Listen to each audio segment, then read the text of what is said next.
Bienvenidas a su canal Sinceramente Apasionadas. Les habla Alfonsina. Continuamos con este maravilloso libro de Edith Wharton que nos muestra cómo era la sociedad neoyorquina, esa soberbia que siempre estaban presumiendo de dónde provenían sus integrantes, sus apellidos, con quién debían casarse, con quién no debían casarse. Toda esta clase de reglas señaladas entre comillas que ellos mismos pusieron, porque recordemos que Estados Unidos está hecho de inmigrantes. Sí, chicas, eso es, y eso no lo va a poder cambiar la historia, por más que quieran taparla con un solo dedo. Pero bueno, en el capítulo anterior, Newland se está sintiendo un poco incómodo, ya que siento que fue muy, no precipitado, pero sí obligado, o no obligado, pero sí precipitado, el dar a conocer el compromiso con May Whelan. Lo que yo siento es que Newland quiere una mujer que tenga un pensamiento independiente, más no dependiente. Y creo que May no tiene un pensamiento independiente.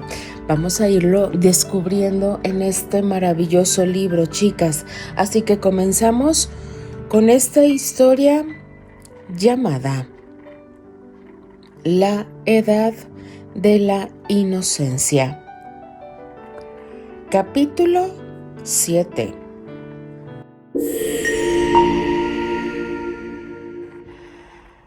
Mr. Van der Luden escuchó en silencio el relato de su prima Mr. Archer.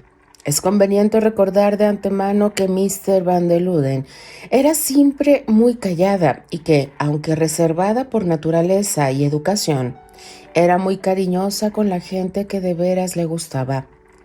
Pero ni siquiera la experiencia personal de esta realidad era siempre una buena protección contra el frío que parecía envolver al visitante en el salón de techo alto y paredes blancas de la mansión de Madison Square.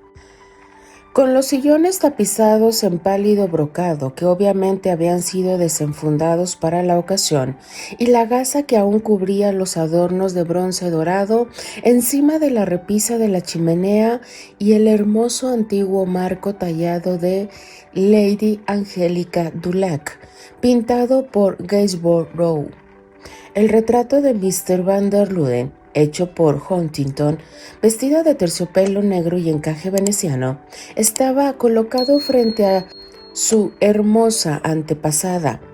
Se le consideraba generalmente tan excelente como un cabanel. Y aunque había transcurrido 20 años desde su ejecución, todavía tenía un parecido perfecto.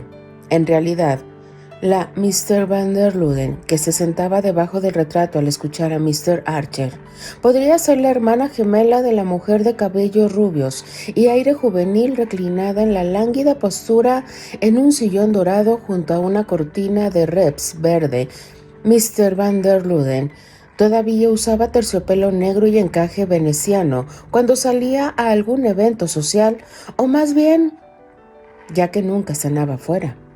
Cuando abría sus puertas para recibir amistades, peinaba su pelo rubio, que se descoloraba sin encanecer, debido en dos mitades lisas entrecruzadas sobre la frente, y la nariz recta que separaban sus ojos azul pálido tenían apenas unas pocas líneas más alrededor de los orificios nasales que cuando se pintó el retrato.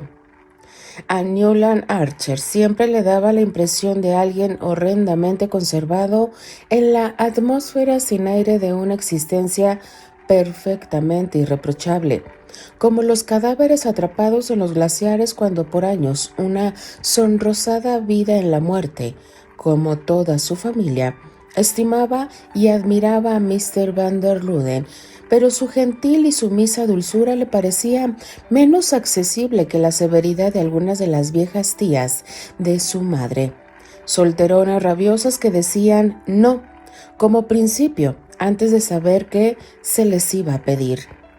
La actitud de Mr. Van der Luden no era negativa ni afirmativa, pero siempre parecía inclinarse por la clemencia hasta que sus finos labios, esbozando una sonrisa vacilante, daban la casi invariable respuesta: «Tendré que hablar con mi marido primero». Era tan exactamente parecida a Mr. Van der Luden que Archer a menudo se admiraba de ver cómo, después de 40 años de estrecha vida conyugal, dos identidades tan amalgamadas jamás disentían en algo tan controversial como era la discusión de un asunto.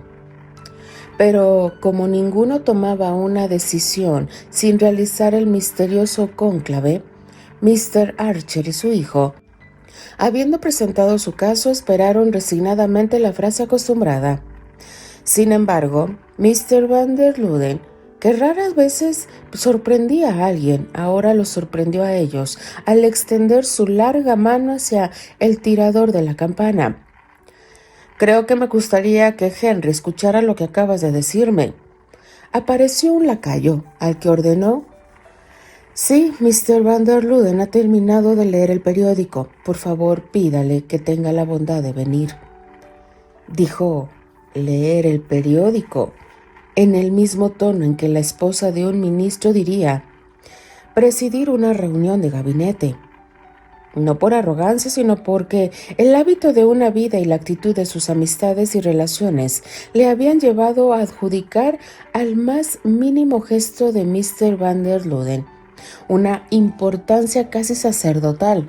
La rapidez de esta acción demostró que daba el caso de la misma urgencia que Mr. Archer, pero temiendo que se pensara que se había comprometido de antemano, agregó con su mirada más dulce: «A Henry le encanta verte, querida Adelaide, y también querrá felicitar a Newland». Las puertas dobles se abrieron solemnemente y por ellas apareció Mr. Henry Van der Luden, alto, parsimonioso, vistiendo levita, de cabello claro y descolorido, nariz recta como la de su mujer, y la misma mirada de fría gentileza en sus ojos gris pálido en lugar del azul pálido. Saludó a Mr. Archer con familiaridad. Dijo en voz baja sus felicitaciones a Newland, expresadas en el mismo lenguaje de su mujer, y se sentó en uno de los sillones de brocado con la sencillez de un soberano reinante. «Recién terminé de leer el Times», dijo uniendo las yemas de sus largos dedos. «Mis mañanas son tan ocupadas en la ciudad que prefiero leer el periódico después del almuerzo». «Hay buenos argumentos para adoptar ese sistema», replicó Mr. Archer. «Recuerdo que mi tío Egmont decía siempre que encontraba más tranquilizante leer los diarios de la mañana después del almuerzo». «Así es, mi padre aborrecía la prisa, pero ahora vivimos en constante movimiento», dijo Mr. Van der Luden en tono mesurado, mirando con complacida lentitud la enorme y tenebrosa sala que a Archie le parecía la perfecta imagen de sus dueños. «Espero que ya habrás terminado tu lectura, Henry», interrumpió su esposa. «Totalmente, la tranquilizó su marido. «Entonces me gustaría que Adelaide te dijera». «Oh, en realidad es cosa de Newland», dijo la madre de este sonriendo, y procedió a repetir el grotesco relato del oprobio infligido a Mr. Loven Mingot. Y por supuesto, terminó diciendo: «Augusta, William y Mary Mingot piensan, especialmente teniendo en cuenta el compromiso de Newland, que tú y Henry debían saberlo». «Ah», dijo Mr. Van der Luden, exhalando un profundo suspiro. Hubo un silencio durante el cual el tic-tac del monumental reloj de bronce sobre la chimenea de mármol resonó como una salva de cañonazos. Archer contempló con espanto las dos delgadas figuras descoloridas, sentadas una junto a la otra con una especie de rigidez virreinal, portavoces de alguna remota autoridad ancestral que el destino los obligaba a ejercer, cuando preferían 1000 veces vivir en simplicidad y aislamiento, arrancando invisibles malezas en los perfectos céspedes de Scooter Cliff y jugando solitarios por las tardes. Mr. Van der Luden fue el primero en hablar.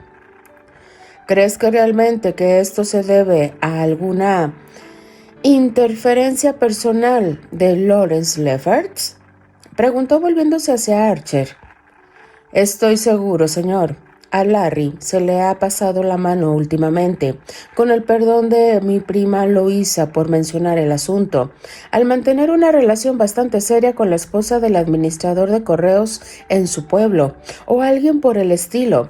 Y cada vez que la pobre Gertrude Lefferts empieza a sospechar algo y él teme que haya problemas, suscita una alaraca de esta clase para hacer ver cuán inmensamente moralista es.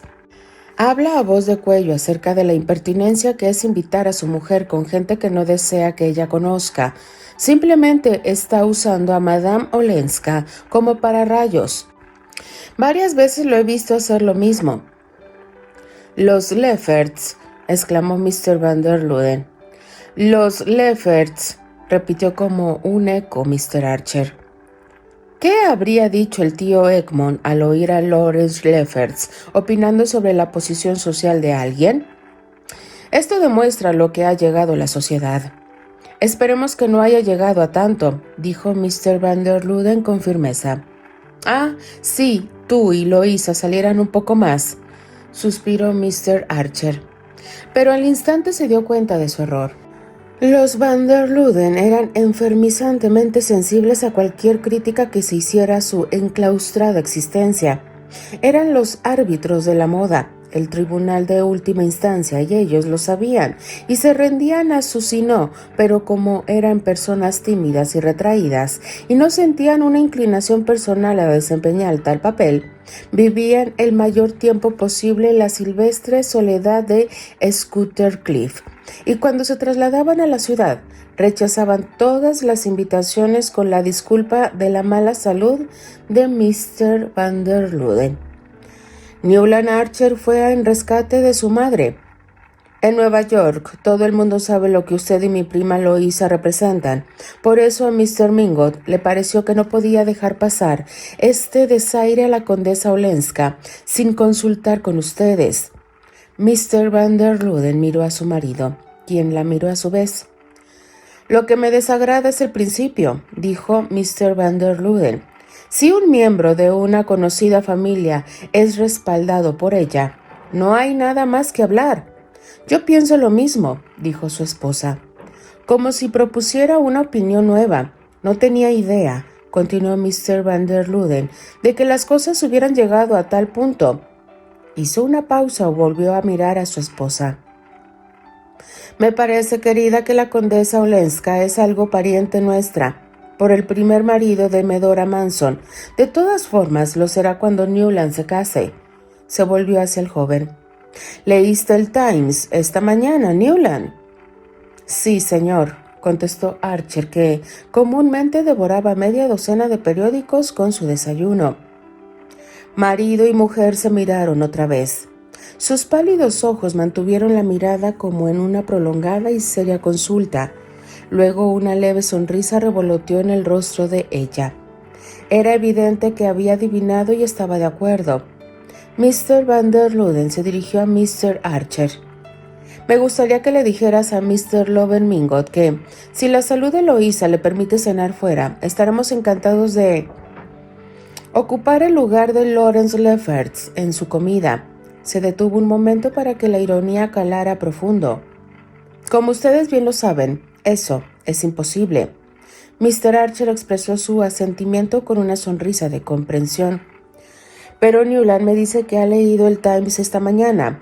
Por lo tanto, es probable que viera que un pariente de Louisa, el duque de St. Austrate, llega la próxima semana en Rusia. Viene a participar con su nuevo balandro, el Ginevere, en la regata en la Copa Internacional del próximo verano, y también a cazar algunos patos silvestres en Trevena. Mr. Van der Luden hizo una pausa y continuó con creciente benevolencia. Antes de llevarlo a Maryland, hemos invitado a algunos amigos a reunirse con él aquí. Una cena sencilla seguida de una recepción. Estoy seguro de que Eloísa tendría un gran placer, igual que yo, si la condesa Olenska nos permitiera incluirla entre nuestros invitados. Se levantó de su asiento, inclinó con fría amabilidad su larga silueta hacia su prima y agregó: creo tener la autorización de Eloísa para decir que ella misma llevará la invitación a la cena cuando salga en el coche dentro de poco, con nuestras tarjetas, por supuesto, con nuestras tarjetas. Mr. Archer, que comprendió la insinuación de que los caballos de gran alzada que no estaban acostumbrados a esperar estaban ya a la puerta, se levantó a su vez murmurando unas rápidas palabras de agradecimiento. Mr. Van der Luden le sonrió con la sonrisa de estar intercediendo ante Asuero, pero el marido levantó una mano en señal de protesta. No tienes nada que agradecer, querida Adelaine, absolutamente nada. Esta clase de cosas no deben suceder en Nueva York. No sucederían mientras yo pueda evitarlo, dijo con soberana gentileza, acompañando a su prima hasta la puerta. 2 horas después, todo el mundo sabía que el mullido y enorme birlocho en que Mr. Van der Luden tomaba aire en todas las estaciones había sido visto frente a la puerta de Mr. Mingot, donde entregó un ancho sobre cuadrado, y esa noche en la ópera, Mr. Sillerton Jackson pudo afirmar que el sobre contenía una tarjeta invitando a la condesa Olenska a una cena que los Van der Luden ofrecían la semana venidera en honor de su primo, el duque de St. Austria. Algunos de los miembros más jóvenes del palco del club intercambiaron sonrisas ante esta noticia y miraron de reojo a Lawrence Lefferts, sentado negligentemente en la primera fila del palco, alisando su largo mostacho rubio. Este aprovechó una pausa de la soprano para comentar, con el tono de una autoridad en la materia: nadie más que la Patty debería atreverse a cantar La sonámbula. Continuará.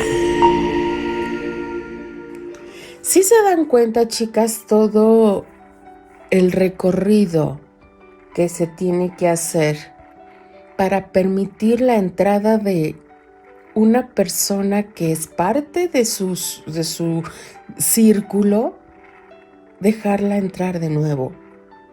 Yo me lo estoy imaginando, chicas, y de verdad no es por criticar a la clase alta neoyorquina, pero ellos solitos se ponían la soga al cuello, de verdad, chicas. Y creo yo que en ese aspecto no hemos evolucionado tanto, tristemente. Denle like a la narración, déjenme sus maravillosos comentarios. Yo simplemente me despido. Les habla Alfonsina, la chica de los labios rojos, y de parte de las apasionadas. Nos escuchamos en el siguiente capítulo. Adiós.